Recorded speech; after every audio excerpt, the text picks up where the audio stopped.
ये कहानी है 18 साल की एक लड़की हेलन की जो फिलहाल स्केटिंग कर रही है और फिर उसके पिछवाड़े में होने लगती है खुजली।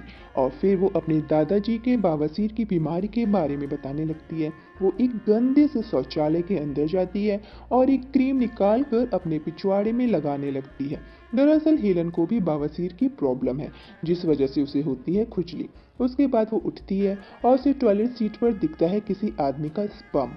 और फिर वो उस स्पर्म के ऊपर बैठकर सारी टॉयलेट सीट को अपने पिछवाड़े से गोल गोल घुमाकर साफ कर देती है और अपनी कहानी सुनाती है।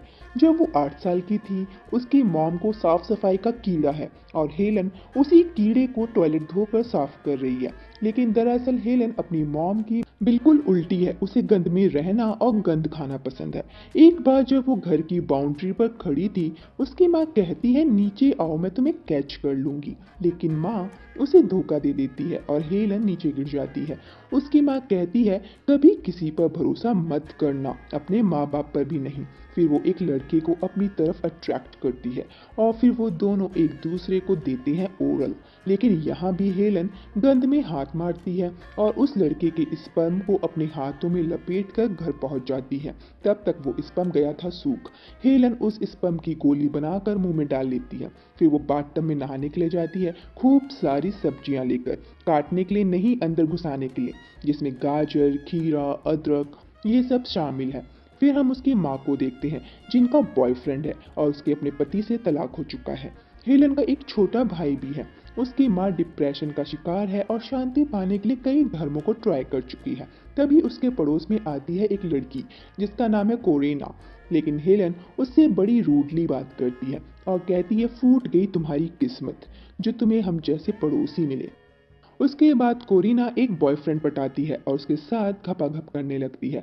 उस लड़के ने कोरिना को अपने पेट में पॉटी करने के लिए कहा।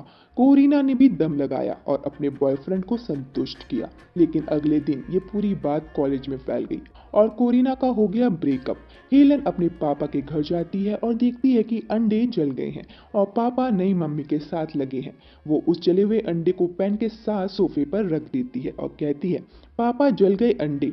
पापा कहते हैं अंडे को छोड़, आने से पहले बजाया क्यों नहीं डोरबेल। हेलन कहती है डोरबेल के चक्कर में घर में लग जाती आग।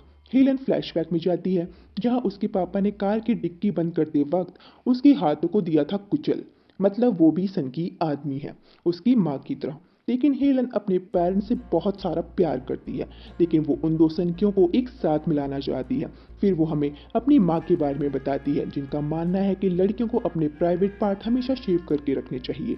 लेकिन हेलन को साफ सफाई बिल्कुल पसंद नहीं है और शेव करने के दौरान गलती से हेलन अपने पिछवाड़े के बवासीर को काट डालती है और दर्द से उसकी चीख निकल जाती है। लेकिन इस बारे में वो किसी को नहीं बताती और स्कूल पहुंच जाती है। लेकिन ब्लड रुकने का नाम नहीं ले रहा। वो खुद ही हॉस्पिटल में एडमिट हो जाती है और डॉक्टर उसके पिछवाड़े की जांच करते हैं।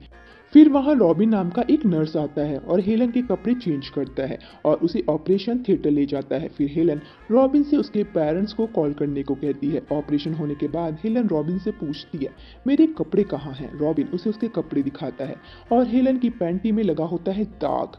हेलन सोचने लगती है कि उसकी माँ को गंदी पैंटी से कितनी चिढ़ है कि अगर वो मर भी रही होगी तो यही सोच रही होगी कि उनकी पैंटी में कोई दाग ना हो। रॉबिन उस पैंटी को देखकर कहता है क्या मैं ये धो डालूं। हेलन कहती है नहीं, दाग अच्छे हैं। फिर वो रॉबिन से उसके पिछवाड़े की फोटो क्लिक करने को कहती है। रॉबिन कहता है ये रूल्स के खिलाफ है, लेकिन फिर वो उसके पिछवाड़े की फोटो क्लिक करके हेलन को दिखाता है। तभी वहाँ डॉक्टर आ जाता है और हेलन बता देती है कि उसने अपने पिछवाड़े का जायजा ले लिया है। ये सुनकर डॉक्टर रॉबिन की तरफ गुस्से से देखता है। तभी वहाँ हेलन की माँ भी आ जाती है और सारे स्टाफ को वहाँ से जाने को कहती है। उसकी माँ उसके लिए एक फ्रूट लाई होती है। माँ के जाने के बाद वो उस फ्रूट के साथ अश्लील हरकतें करने लगती है और रॉबिन को अपने साथ इमेजिन करती है और इस फ्रूट को अपनी योनि में डाल देती है और देखती है कि उस फ्रूट का उसकी योनि के अंदर जाते ही एक पौधा निकल आया है। लेकिन ये बस उस पगली का भ्रम था। उसके बाद हेलन फ्लैशबैक में जाती है जहां उसकी मॉम ने टर्की बनाया है। जब उसके पापा उस टर्की को चाकू से काट रहे होते हैं वो कहते हैं जब मेरी बीवी के अंदर से बच्चा निकला होगा उसका पेट भी ऐसे ही काटा होगा और मुझे इस टर्की को काटने पर वैसा ही फील हो रहा है। ये सुनकर हेलन की माँ अपनी ड्रेस ऊपर करके ऑपरेशन का निशान वहां बैठे सारे लोगों को दिखाती है और अपने पति के फेस पर वाइन फेंक देती है। हेलन के डैड हेलन से मिलने आते हैं और हेलन बार बार घड़ी देख रही होती है। तभी उसकी मॉम भी आ जाती है और उसके डैड जाने लगते हैं। हेलन देखती है कि उसके पेरेंट्स एक दूसरे को किस कर रहे हैं, लेकिन ये भी उस पगली का भ्रम होता है। अगले सीन में हेलन रॉबिन को सिड्यूस कर रही होती है। तभी वहां आ जाती है उसकी गर्लफ्रेंड नर्स और रॉबिन वहां से चला जाता है। उसके बाद वो नर्स हेलन को कुछ खाने को देती है और कहती है तुम्हें नेचुरल तरीके से पॉटी आनी चाहिए। हेलन कहती है अभी नहीं आई। उसके बाद वहां डॉक्टर आता है और हेलन से कहता है कि अब वो ठीक है और घर जा सकती है, लेकिन हेलन का मन नहीं है वहां से जाने का।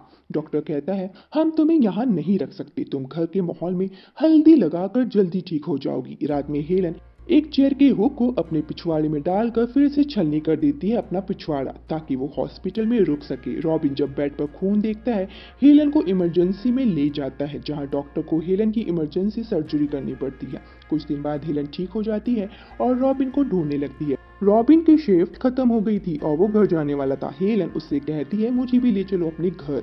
वो दोनों किस करते हैं। फिर वो रॉबिन की ट्रक में बैठ जाती है। वो देखती है कि उसके माँ पापा आखिरकार पार्किंग में मिल रहे हैं और वो रॉबिन को ड्राइविंग जारी रखने के लिए कहती है और बारिश का मजा लेती है और इसी के साथ